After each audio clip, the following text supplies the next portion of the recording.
Good afternoon, everybody. Are we having a good day so far? Yes. Who's been, anyone from the student program? No? How about the trade show floor? Everyone had a chance to kind of tour the trade show floor, grab some lunch before this? Okay, good. My name is Jim Bartleson. I'm with the Chicago office of Produce Business Magazine. We're one of the co-hosts along with Fresh Produce Consortium, hosting the London Produce Show. So I want to welcome you to this afternoon session, micro session. We're pleased to have with us Carolyn Hudson, who is the marketing manager at England Marketing. And we're going to talk about plant-based diets, a trend, and we'll turn it over to Carolyn. Great, thank you. Well, what better place to be to talk about the rise in plant-based eating? If I just for a minute, I'll tell you a little bit about who we are and what we do. So England Marketing is a specialist market research agency, and we work with lots of foodie clients. That means that we're working at the top end of the supply chain and getting consumer opinion, but equally we go right back down that supply chain and talk to farmers, growers, and anybody else in between, really. So these are some of our clients. We work with everybody like Michael in the room from FPJ, and we work with, as you can see, a whole range of the major retailers in the UK, as well as some of the assurance and sort of governing places.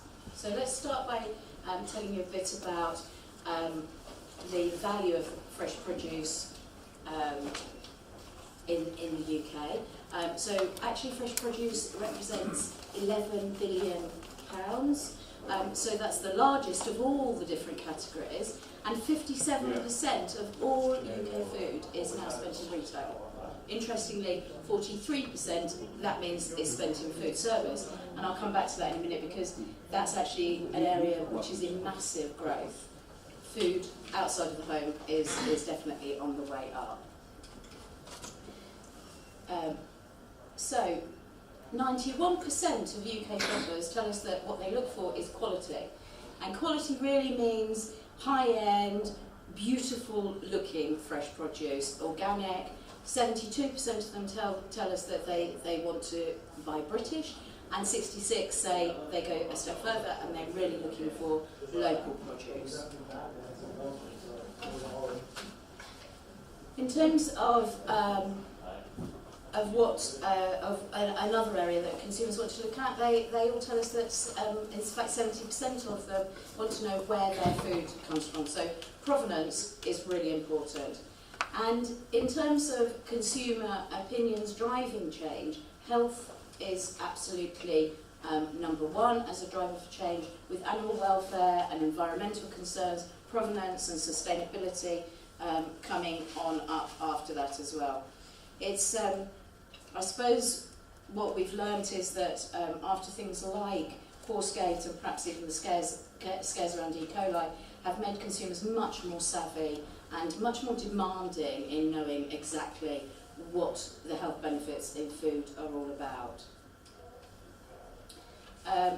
23% of UK shoppers are now looking for vegetarian choices. So that's great if you're in the fresh produce category, because if 23% are going down the route of looking for a vegetarian meal in store, and 13% of UK shoppers regularly look for foods that are suitable for vegans, then obviously there's going to be a growing market size for you guys. One would hope, anyway. So we know that consumer habits are changing, and this slide that looks like a piece of chicken, right? It looks and would suggest when you first look at it that is a meat-based photograph. In fact, that is a piece of protein that is derived from a soy and pea-based product. It's made by a company called Ojar, and they're a Dutch company that have just brought that product into the UK. So there's loads of meat alternatives, loads of things coming to market, and what we're starting to notice is that as many as 68% of the UK adult population are following what's being called a flexitarian diet. So what a flexitarian diet really means is that rather than just thinking of yourself as a meat eater or a pescatarian, you might be considering, and according to the figures, a lot of people are considering that what they will do is reduce their meat, fish, dairy, and poultry intake. So, 63%, according to IGD, want to try new foods, and especially young people. So going back to that picture that I showed you before, great on new flavours and new textures. The market is opening up, and it's definitely showing some signs that there is a readiness and a welcomeness for consumers wanting to try and taste new things.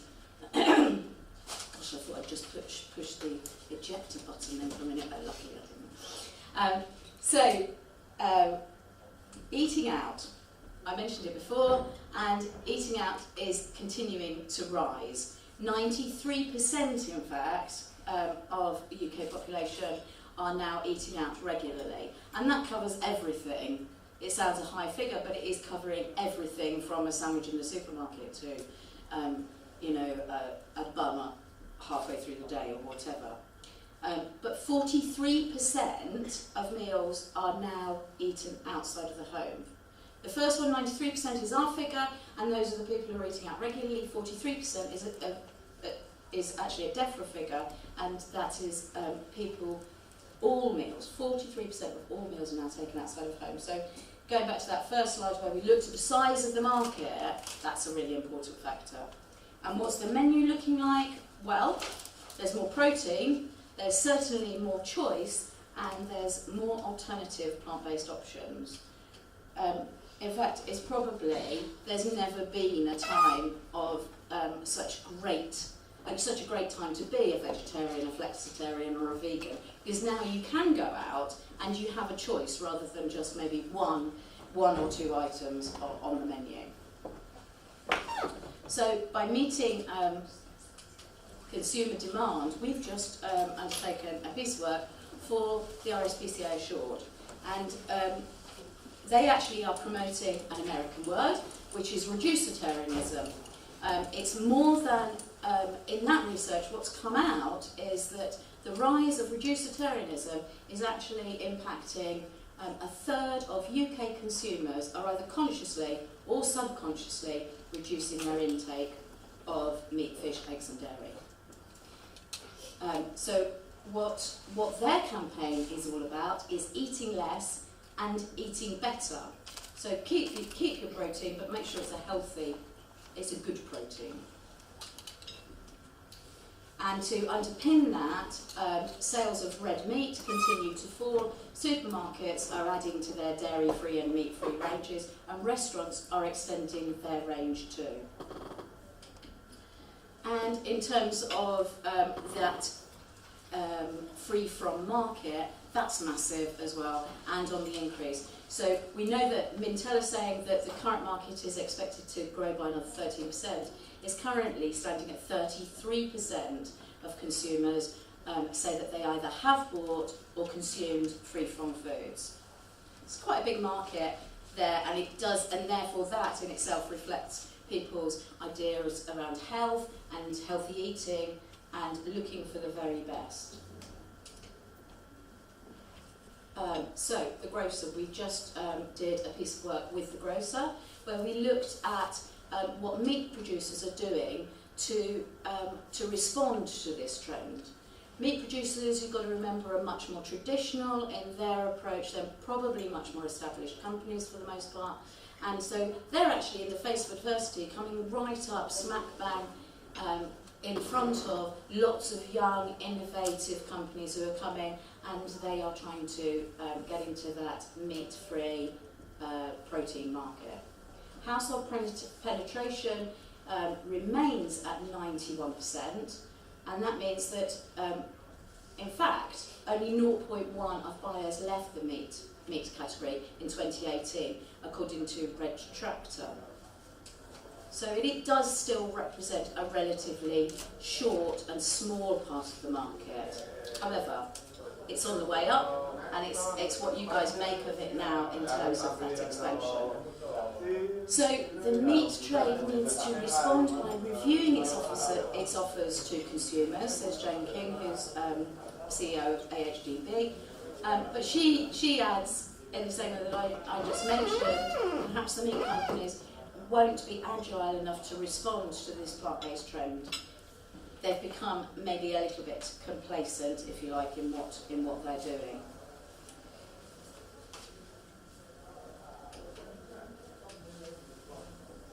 So we know there's definitely some contradictions to this as well, and in fact, although there is a significant rise in consumer interest around plant-based eating and health, but to sit at the opposite side of that, we're also facing fears over childhood obesity, an obesity crisis in the UK, an increased desire for more protein, and that protein might come in all shapes and sizes, not always the most healthy ways.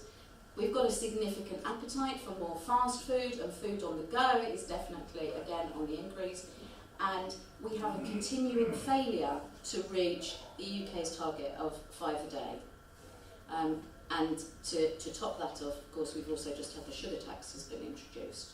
So it is a bit of a conundrum. And when I first started writing this presentation earlier in the week, I thought maybe we should actually have a quick look at what the latest figure is on 5 a day and what UK consumers are doing. Because this, you know, it is true to say it's been static for some years, more or less. Well, in fact, good news, because we're up a whole 0.5%. So we did a very quick online survey this week, so this is hot off the press, and that has now risen, well, let's call it almost 4 a day. We're 0.03% of 4 a day. So we're not there yet, but at least the UK has suddenly sort of stepped up a little bit. That might be to do with plant-based eating, but you can see the conundrum there, and it's an odd one really to reconcile. And maybe that comes in if you think about those statements that I made earlier about Red Tractor. It could be that one of the things that Richard Cattell, the CEO of Red Tractor, said to me was that, you know, the bottom line is price, and if price is going to mean that animal welfare has to be compromised, we don't like to think about it that way, but in fact there is probably some truth in that. So if you want your 3 check-ins for a tenner from the supermarket, and you're a mum trying to feed a big family or whatever, then you may compromise on the fact that you can't seriously think that those chickens have been held in the most wonderful scenario throughout their life and then delivered onto supermarket shelves for £3, because it's just not real. But anyway, well, is it a fact or is it a fad? Does it really matter, would be my question, because in fact what's happening now is that what you've got is all the big players, all the major supermarkets, and lots of the big players in the market are coming along with plant-based alternatives. So you've got Nestlé, they've just launched their meat-free garden gourmet brand, that came out in May. It's quite a broad brand, and it's all entirely meat-free. You've got Waitrose has just added 50 plus new lines to vegan and their vegetarian range in May also. And amongst M&S, Tesco's, Alpro, Corn, they're all at it, Strong Roots. The brands, there's loads and loads of new varieties. I think Waitrose have just also introduced an entirely vegan range, and Tesco's this week have signed up a deal with American brand Impossible, which is a meat-free burger, but like the chicken/pea-based soya thing that I showed you earlier, it looks and tastes exactly, I understand, like meat. So whether subconsciously or consciously consumers are reducing, the supermarkets are definitely backing this taste for plant-based eating with money and investment, and therefore actually with new brands emerging daily as growers or working within the fresh produce industry, there has to be quite a big opportunity there for you guys to jump on the back of it. And thinking about, from a marketeer's point of view, how would we do that? Well, maximise your share of the plate. If the plate is getting bigger, then your share can get relatively bigger. You need to be creative, you need to innovate and develop new offerings. I just rather liked the grated pepper that we had for lunch today. You know, all these different applications, that's what we've got to stay on top of. Because if we know that the consumer is looking for new variety, new textures, new ways of presenting, we're actually quite lazy as well. So when we go into supermarket, if we can be, maybe coerced is a bit of a strong word, but if we can be encouraged to try new things just because they look different, spiralised vegetables, I don't know whether they've come and gone, but certainly they made a big impact at the time. So don't meet the demand, drive it. Encourage the consumers to exceed their 5 a day, because that in itself is going to make, again, the market bigger, and you can have a bigger share of the plate. And I guess really that's where I'm going to end the presentation. Just go for it. See what you can make out of it.